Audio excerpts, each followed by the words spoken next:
What happens when America's sweetheart walks into what she thinks is a routine morning show interview, only to discover the host has an entirely different agenda? Today we're diving into the explosive confrontation that had viewers across the nation glued to their screens as Julia Roberts and George Stephanopoulos went head-to-head in what became one of the most uncomfortable moments in good morning America history. Before we get into this incredible story, make sure to hit that subscribe button and let me know in the comments what you think really caused this heated exchange. The cameras rolled live that Tuesday morning, and what started as a typical celebrity interview quickly spiraled into something nobody saw coming. "Good morning, Julia. Thanks for joining us," George said, his voice carrying its usual professional warmth. "Good morning, George. Always a pleasure to be here," Julia replied, settling into her chair with that trademark smile that had charmed audiences for decades. "So let's talk about your new film. It's a story about redemption, about people getting second chances. That must resonate with you personally." Julia's eyes lit up. "Absolutely. I think we all deserve the opportunity to grow, to make amends for our mistakes. The character I play goes through this beautiful journey of self-discovery." George nodded, but his expression shifted slightly. "Speaking of second chances and making amends, I'd like to ask you about the Children's Hope Foundation gala you attended last month." The smile on Julia's face faltered just a fraction. "What about it?" "Well, our research team discovered some interesting information about that organization. Were you aware of the financial irregularities that have come to light?" Julia's posture stiffened. "I'm sorry. What financial irregularities?" "George, I thought we were here to talk about my film." "We are, but your involvement with questionable charities reflects on your public image, doesn't it? Especially when you're promoting a movie about moral redemption." The tension in the studio was palpable, as Julia's famous composure began to crack. "Questionable charities?" "George, I need you to be very careful about what you're implying here." "I'm not implying anything, Julia. I'm asking direct questions about your association with an organization that allegedly misappropriated funds meant for disadvantaged children." Julia leaned forward, her voice dropping to a controlled but clearly agitated tone. "You're making serious accusations without giving me context or allowing me to respond properly. This is supposed to be a promotional interview, not an ambush." "An ambush? Julia, this is journalism. Don't you think the public has a right to know about these connections?" "What connections?" "You're speaking in riddles, George. If you have specific allegations, then make them clearly instead of dancing around with insinuations." The studio crew exchanged glances as George pressed forward. "The foundation's former treasurer came forward with documents showing significant fund diversions. Your name appears on several donor lists, and you were the keynote speaker at their largest fundraiser." Julia's voice rose slightly. "Being a keynote speaker doesn't make me responsible for their accounting practices. I donated my time to help children, which is something I've done my entire career. But didn't you perform due diligence before associating your name with them?" "Due diligence?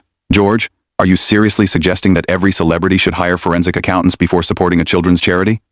When your involvement brings in millions of dollars in donations, yes, I think that responsibility comes with the territory." Julia stood up partially from her chair. "This is unbelievable. You brought me here under false pretenses to attack my character based on some unnamed source and documents I've never seen. I brought you here to have an honest conversation about accountability and celebrity philanthropy. No, you brought me here for a hit piece. There's a difference between journalism and sensationalism, George, and right now you're failing to recognize it." The cameras continued rolling as the confrontation escalated, capturing every moment of what was becoming television gold, but also a professional nightmare for both parties involved. The cameras continued rolling as the confrontation escalated, capturing every moment of what was becoming television gold, but also a professional nightmare for both parties involved. George maintained his composed demeanor, but there was a steely determination in his eyes. "Julia, I understand you're upset, but these are legitimate questions that deserve answers." "Legitimate questions?" Julia's voice cracked with incredulity. "You're assassinating my character on live television based on allegations I know nothing about. Where are these documents you mentioned? Show them to me right now." "I can't reveal confidential sources or provide documents during a live broadcast, you know that." Julia laughed, but there was no humor in it. "How convenient. So you can make accusations but you can't back them up with evidence. That's not journalism, George, that's tabloid garbage." "The evidence exists, Julia. Multiple sources have corroborated the financial mismanagement at Children's Hope Foundation." "Multiple sources?" Julia's eyebrows shot up. "Now there are multiple sources? A minute ago it was one former treasurer." "Which is it, George?" George shifted in his seat, clearly not expecting Julia to push back so forcefully. There are several individuals who have come forward with concerns about the organization's practices. Concerns, allegations, sources, documents that you can't show me. Do you hear yourself right now?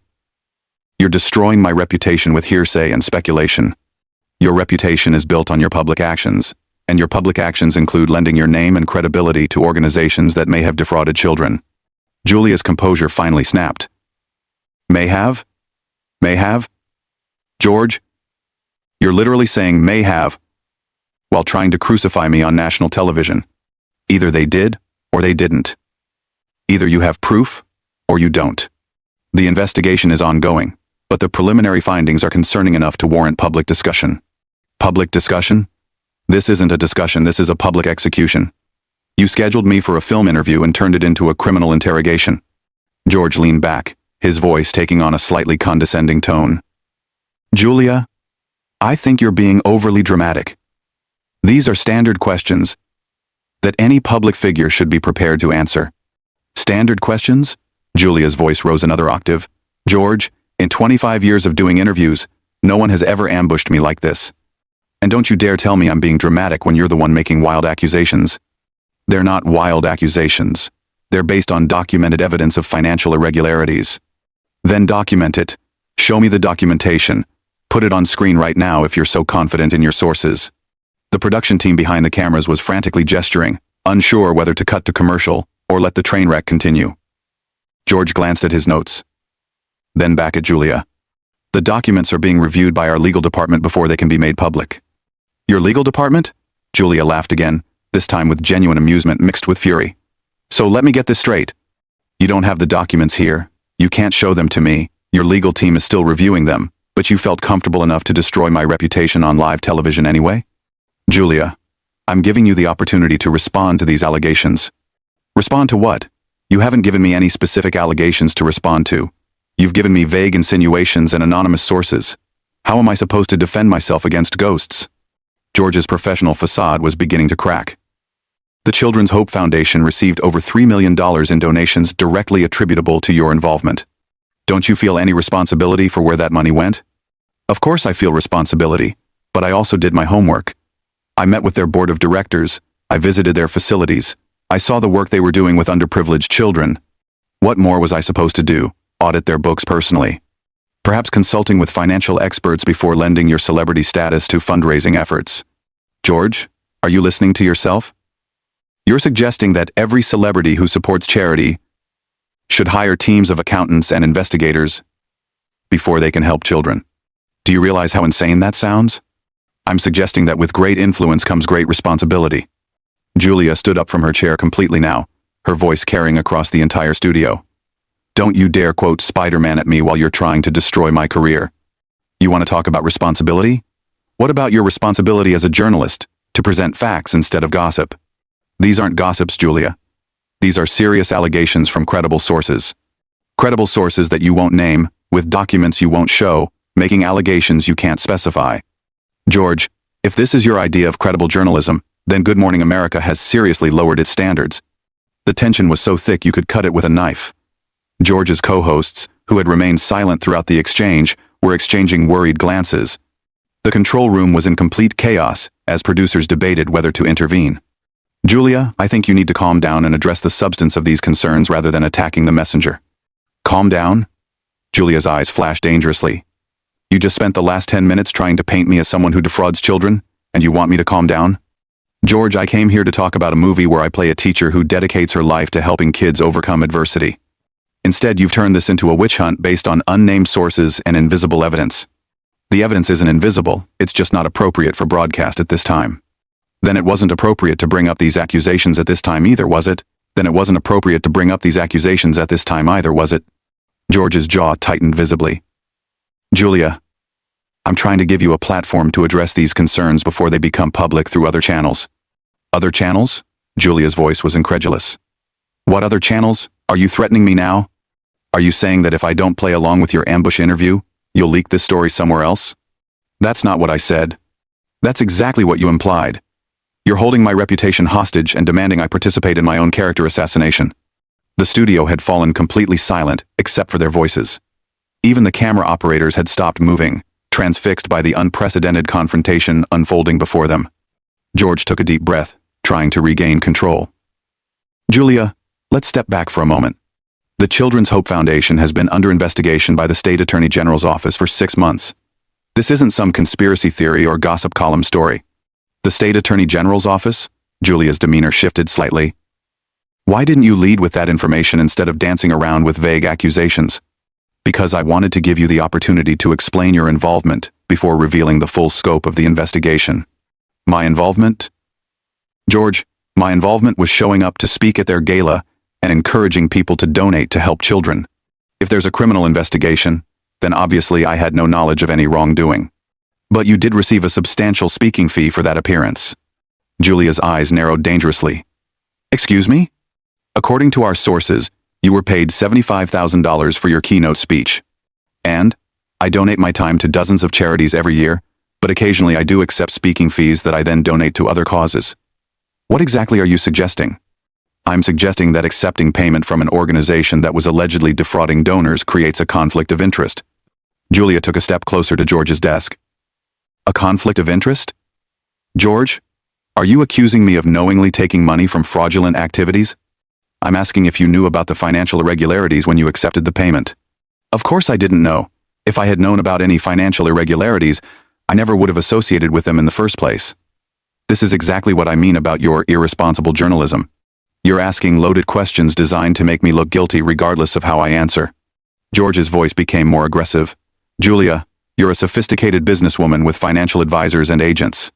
Don't you think due diligence should include verifying that charitable organizations are legitimate before accepting large payments from them? Large payments? $75,000 for a keynote speech at a major charity gala is completely standard in this industry. I've been paid more than that for corporate events, and I've been paid less for other charity work. The fee wasn't unusual. But the organization was under investigation at the time. Under investigation by whom? You keep saying there's an investigation, but you haven't told me who's investigating or what specific crimes they're alleged to have committed. George shuffled through his papers. The State Attorney General's office opened an investigation into financial mismanagement and possible fraud in their fundraising operations. When? When what? When did they open this investigation? Before my speech or after? George hesitated. The investigation began approximately 2 months after your keynote appearance. Julia's expression shifted from anger to something approaching triumph. 2 months after my appearance? So you're holding me responsible for an investigation that didn't even exist when I spoke at their event? The alleged activities occurred before your speech. Alleged activities that weren't public knowledge and weren't being investigated by any law enforcement agency at the time I spoke there. George was clearly losing ground. Julia, the point is that celebrities have a responsibility to thoroughly vet the organizations they endorse. I did vet them, George. I spoke with their leadership, I reviewed their mission statement, I looked at their programs. I did everything any reasonable person would do before supporting a charity. I'm not a forensic accountant, and I'm not a private investigator. But your endorsement carries significant weight with the public. And that's exactly why I take it seriously. But you're asking me to be psychic, to somehow know about financial irregularities that law enforcement agencies only discovered months later. The confrontation was reaching a fever pitch. George made one final attempt to regain control of the narrative. Julia, all I'm asking for is some acknowledgement that celebrities need to be more careful about the organizations they support. Julia's laugh was sharp and bitter. More careful? George, I've supported dozens of legitimate charities throughout my career. I've helped raise millions of dollars for causes ranging from disaster relief to medical research. And you want to destroy my reputation because one organization out of dozens may have had financial problems that nobody knew about at the time? I'm not trying to destroy your reputation. Really? Then what would you call this? You ambushed me with accusations. You won't provide evidence. You won't name sources. And you're asking me to defend myself against crimes I didn't commit and knew nothing about. I'm asking you to take responsibility for your role in this situation. My role? Julia's voice reached a new level of outrage. My role was trying to help children. My role was using my platform to encourage charitable giving. My role was showing up when a children's charity asked me to speak at their fundraiser. George stood up from his chair, matching Julia's aggressive posture. And your role included accepting a large payment from an organization that was allegedly defrauding the very children you claim to want to help. That was the final straw. Julia's composure completely shattered. Allegedly, George. Allegedly. You keep using that word like it's a shield that protects you from the consequences of destroying someone's reputation on national television. You know what's not alleged? The fact that you brought me here under false pretenses. The fact that you've spent the last 20 minutes trying to paint me as a criminal. The fact that you're using unnamed sources and unseen documents to assassinate my character. Julia, please sit down and let's discuss this rationally. Rationally? There's nothing rational about this conversation, George. You've abandoned every principle of responsible journalism to create a sensational story. The entire studio was in chaos now. Producers were frantically signaling from behind the cameras, trying to figure out how to handle the unprecedented situation. Julia, if you would just answer the questions instead of deflecting. Deflecting? I've answered every question you've asked, but you keep moving the goalposts. First it was about my association with the charity, then it was about due diligence, then it was about the speaking fee. Now it's about taking responsibility for things I couldn't have known about. George's voice became cold and professional. The bottom line is that your involvement with Children's Hope Foundation resulted in significant donations to an organization that may have defrauded contributors. May have, George, may have. And my involvement consisted of encouraging people to help children. If that organization committed fraud, then they're the criminals, not me. But you're treating me like I'm an accomplice to crimes that haven't even been proven yet. The investigation is ongoing. Then why are we having this conversation on live television before the investigation is complete? Why are you trying and convicting me in the court of public opinion based on an ongoing investigation? George realized he had lost control of the interview completely.